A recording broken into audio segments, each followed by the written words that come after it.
你们那些目的，老松边，谁看路了嘛？表个伢嘞，就男人也当啥的，毕竟苗手，啊那些欧洲也，他听错误哦，要多嘞，钱嘛。就男人对呢嘛，是的，别人得罪，男人别把我拖垮比了，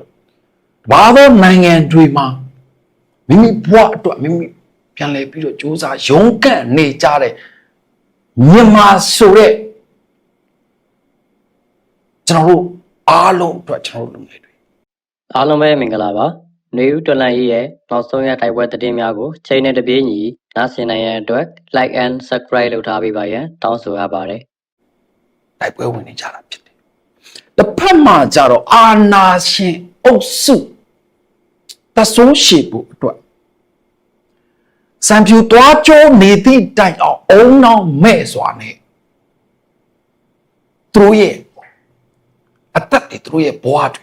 ပစ်ဆက်နေကြတယ်ဆိုတာရှိပါတယ်အဲ့ဒီဗီဒီယိုဖိုင်ကိုကီတီမီမဲတွေလို့အပျော်မဲတွေလို့အရက်ဝယ်ဂျပန်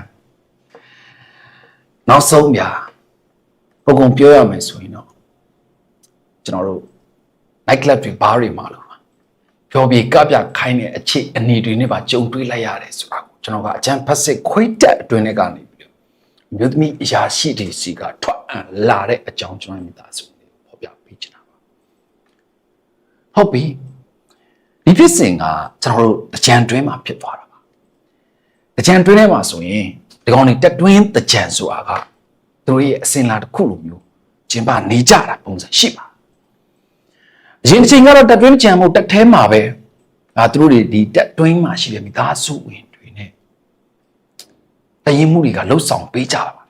အခုအခြေအနေကတော့အပြင်မှာလည်းထွက်ပြီးတော့ပေါ်ပေါ်တင်တင်မပျော်ပါးရဲနိုင်တော့တဲ့အခြေအနေမှာတော့တက်တွင်းမှာပဲတကြံကြနေရတဲ့အကြံပဲပတ်စစ်ခွေးတက်ဆိုတော့မူးယူလာတဲ့အခါဒီကောင်ကြီးရဲ့ဇယိုက်တွေဟာပို့ပြီးတော့ပေါ်လာတယ်ဆိုတော့ဒါတော့မှအခုသူတို့တွေပြောပြလာတဲ့ဖော်ပြလာတဲ့အဖြစ်ပြဟာတာမန်ရဲမိတွေမဟုတ်ဘဲနဲ့အရာရှိအဆင့်ရှိတဲ့အမျိုးသမီးတွေပါတုံးချခံနေရတာဆိုတော့အမျိုးသားအမျိုးသမီးခွဲခြားဆက်ဆံမှုတွေဖိနှိပ်ချုပ်ချယ်မှုတွေအထက်အောက်ပုံစံမျိုးတွေနဲ့ကျွန်တော်တို့ခွဲခြားဆက်ဆံတတ်တယ်ဆိုတာကတက်တွင်းထဲမှာရှိနေပြီးသားပါကျွန်တော်ရဲ့မိသားစုမှာကျွန်တော်ရဲ့ဗီဒီယိုကြည့်နေတဲ့အမျိုးသမီးတူကြီးတစ်ခုလုံးသိရှိပြီးသားဖြစ်ပါတယ်ဟုတ်ပြီတတ်တခါလက်အောက်ခံတရင်တစ်ခုတက်တွင်းတကြံမန်တက်မှာဖြစ်သွားတဲ့အဖြစ်ဖြစ်ပါပထမရက်မှာအမျိုးသမီးအရာရှိပုံကြီးမမကဖို့အတွက်ခေါ်ပါတယ်ဆိုတော့မကချင်ဘူးလို့ညှင်းဆန်မိတယ်ညှင်းဆန်မိတဲ့အချိန်မှာအဲ့ဒီအချိန်ထဲမှာမူယူပျော်ပါနေတဲ့အချိန်ကျတော့အတင်းဆွဲလာရင်လာလောက်ကြပါတယ်ဆိုတော့အင်ကြီးတွေပါပြုတ်ပြက်ထွက်ပြဲကွဲသွားတာပေါ့ကျွန်တော်မိသားစုနေ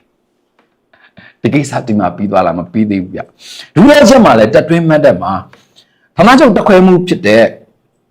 ဘာမှကမနေ့ကအရာရှိမှနှစ်ပွင့်နဲ့ဘိုးကိုပြန်ခေါ်တယ်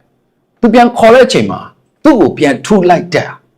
သူ့ကိုပြန်អော်လိုက်တဲ့ပုံစံမျိုးဖြစ်သွားတဲ့အတွက်လက်သီးနဲ့ပါအထိုးခံလိုက်ရတယ်ဒါပဲလားမဟုတ်ဘူးပါဝင်ပြီးတော့ရိုက်လိုက်သေးတာဟုတ်ပြီအဲ့ဒီမှာဝင်ပြီးတော့ကုညီပေးလိုက်တဲ့၃ပွင့်နဲ့တက်ထောက်တာဝန်ယူထားတဲ့အမျိုးသမီးအရာရှိတယောက်တာစီဖြန့်ပြေးပေးတာကို 2IC ကပါဒီတိုင်းပဲကြည့်နေပြီးတော့မန်တားတဲ့ပြင်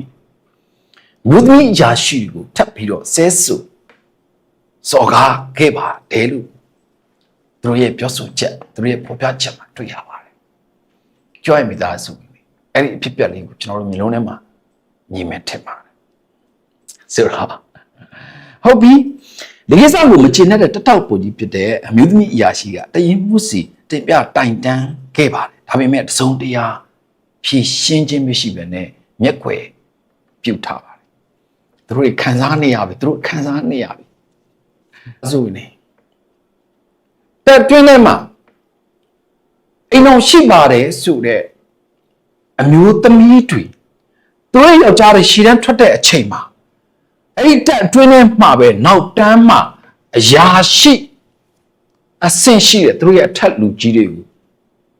ရှိတာတွေနော်ရှိတာတွေပုံအောပြီးတော့ပေးဆက်ရတယ်ဒါတော့ဝန်ဆောင်မှုဆိုတာရှိသေးတယ် service ဝန်ဆောင်မှုမကောင်းဘူးဆက်ဆံရေးလည်းမကောင်းဘူးဆိုရင်ရှေ့တန်းမှာရောက်နေတဲ့သူတို့ရဲ့လင်းတော်မောင်းတွေပြန်ရောက်လာဖို့လမ်းမရှိတခါတည်းမှာသူတို့ရဲ့ကိုယ်အာသာဖြည့်တဲ့အခြေအနေတွေသူတို့မချေနဲ့လို့ဒါတွေနဲ့ပတ်သက်ပြီးတော့သူတို့စိတ်ထဲမှာ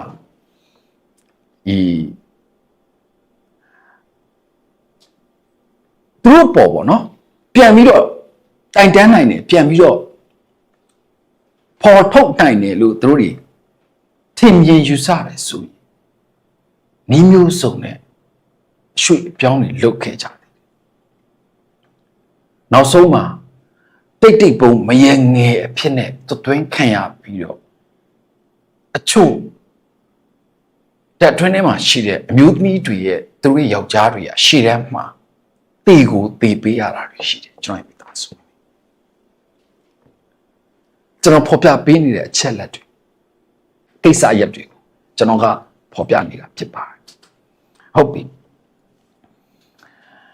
ကျွန်တော်အဲ့ဒီတကြံမှာဖြစ်တဲ့ကိစ္စမှာလည်းပဲတရင်မတဲ့တွေအထိခေါ်သွားပြီးတော့အရက်ငှဲ့ခိုင်းတာတယ်အရက်ခွက်ကန်ခိုင်းတာတယ်ရေခဲလေးပါလေးထက်စားတော့ဝိုင်းတွေကိုပြင်ဆင်ခိုင်းတာတယ်ဇွဲထိုးလှုပ်ခိုင်းတဲ့အခြေအနေတွေအဲ့ဒီအခြေအနေတွေကြားထဲမှာအမျိုးသမီးအရာရှိတွေအများစွာရှက်ရပြီးတိမ်ငင်စိတ်တွေဖြစ်ခဲ့ရပြီးစိတ်သက်တွေပြိုလဲခဲ့ရတယ်လို့ကျွန်တော်တို့သိရတာဖြစ်ပါတယ်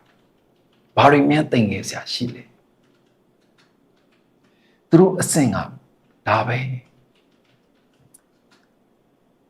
ဂျမ်ပါစခွေတက်ကပေါ်ထင်မထုတ်ပြန်ထားပြီမဲ့လက်ရှိတက်တွင်းထဲမှာအမျိုးသမီးတွေကိုခွဲခြားပြီးလို့ဆက်ဆံတာဒါနဲ့ကိုခွင့်ရေးဆိုတာမရှိဘူးဟုတ်တယ်နော်ကျွန်တော်ရဲ့ဗီဒီယိုကိုကြည့်နေတယ်ကျွန်တော်ရဲ့မိသားစုနေလို့အမျိုးသမီးအမျိုးသားတန်းလို့ခွင့်မရှိဘူးတက်တွင်းထဲမှာဟုတ်ပြီစစ်တီတွေနဲ့အများစုရှိတယ်တက်ရင်မှာအမျိုးသမီးအရာရှိရဲ့မူရတာဝန်မဟုတ်တဲ့တက်ထောက်ဘူကြီးဂျာဒူးကို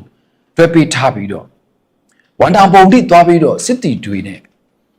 တဝါခုတ်ခိုင်းခြင်းအပါဝင်ခိုင်းစေတဲ့အခြေအနေတွေထိလည်းရှိတယ်လို့လည်းသိရပါတယ်ဆိုတော့ဒီအခြေအနေနဲ့ပတ်သက်ပြီးတော့သူတို့တွေကကြီးကြပ်ကုတ်ကဲမှုအားနည်းလာလားမိကွန်းထုတ်နေကြတာဖြစ်ပါတယ်ကြီးကြပ်ကုတ်ကဲမှုအားနည်းတာမဟုတ်ဘူးငကိုယ်တွေကရှည်ရင်ဆွဲဖြစ်တယ်ဆိုတာသိဖို့လိုပါတယ်ဒါပြင်အမျိုးသမီးတွေကိုကိုဒီလက်ရောက်စော်ကားတာတွေလူကြားသူကြားတဲ့အော်ဟစ်ဆဲဆိုတာတွေရှိပြီနော်ဒီစစ်သူတွေကြားထဲမှာသူတို့မိသားစုဝင်တွေကြားထဲမှာသူတို့ရဲ့ဆက်ဆံခံနေရတဲ့အခြေအနေတွေသူတို့တွေမခံမရနိုင်ဖြစ်နေကြတာဒါနဲ့ပတ်သက်ပြီးတော့တိုင်ကြားမှုတွေရှိတယ်ဒါနဲ့ပတ်သက်ပြီးတော့ဖော်ပြချက်တွေရှိတယ်ဒါပေမဲ့ဒီအတိုင်းပဲဖြစ်ပြီးတော့သူတို့ဟာဘယ်လိုပြောမလဲဒီလိုမျိုးအခြေအနေတွေနဲ့ပတ်သက်ပြီးတော့တက်တွင်းထဲမှာငကိုတွေကလည်းပဲဒီပုံစံဖြစ်ပြနေပြီးတော့သူရဲ့မျှော်လင့်ချက်က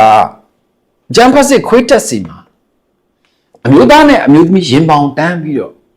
သူတို့တွေဂုဏ်သိက္ခာရှိစွာနဲ့တာဝန်ထမ်းဆောင်ခြင်းပါလေပေါ့ဒါရီယာဂျမ်ဖတ်စစ်ခွေးတက်စီမှာတုံးမှမရှိပါဘူးကျွန်တော်ရဲ့ဗီဒီယိုကိုကြည့်နေတဲ့စစ်ပြန်မိသားစုပြီးတော့အနာသိမ်းတဲ့နောက်ပိုင်းမှာပေါ့နော်အဂျမ်ဖတ်စစ်ခွေးလက်အောက်ကနေပြီးတော့အထွက်လာတဲ့ညီကိုမောင်မအားလုံးသိရှိပြီဖြစ်ပါ15မိုင်ကျော်ဝင်းကျင်လောက်အဲ့ဒီဝင်းကျင်လောက်မှာရှိတဲ့ဂျမ်ဖတ်စစ်ခွေးတက်စခန်းကိုကျွန်တော်တို့တော်လေးဘောတပ်ဖွဲ့ကဝင်အောင်တိုက်ခိုက်သိမ်းပိုက်မှုတ်ကြည့်လိုက်တယ် ဒါကတော့ကျွန်တော်တော်လိုင်းတက်ဖွဲ့ဝင်နေလှုပ်ဆောင်နေကြအဖြူဖြစ်စဉ် scanning တိုက်ဖွဲ့တစ်ခုပါကျွန်တော်တို့တိုက်ပြီးကျွန်တော်တို့ကတက်ပြီးတော့မီးရှို့ဖျက်ဆီးပလိုက်တာဒါပေမဲ့ဟိုဘက်မှာတော့မပြီးပါဘူးသူတို့နဲ့အနီးဆုံး